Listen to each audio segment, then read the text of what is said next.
Ini alasan dibalik penunjukan Rosad Setiawan menjadi kapten tim Semen Padang FC.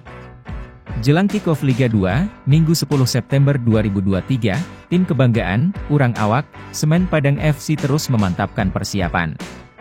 Usai menjalani beberapa laga uji coba, Coach Delviadri rampungkan komposisi tim.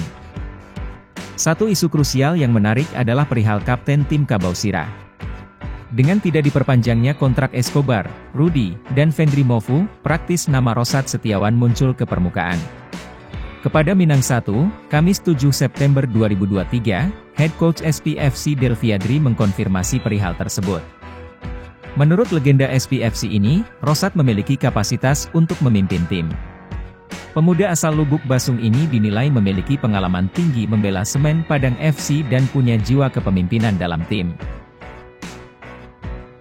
Ya, Rosad kan udah senior dan lagi dia putra daerah tentu punya rasa memiliki klub lebih kental, jiwa leadernya bagus, tulisnya. Bagi Delvi, rasa cinta dan memiliki akan klub kebanggaan akan menjadi energi pembeda saat seorang pemain menjabat sebagai kapten tim.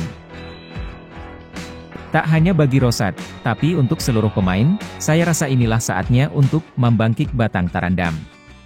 Tentu dibutuhkan usaha kerja keras, fighting spirit, untuk tim, dan doa kepada Yang Maha Kuasa.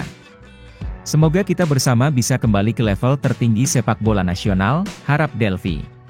Sementara itu, untuk jabatan wakil kapten alias kapten kedua, Delviadri melimpahkan kepada pemain senior lainnya yaitu Iganda Pradika.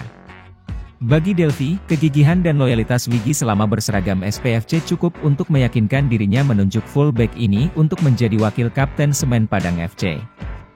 Wigi juga memiliki kapasitas dan loyalitasnya.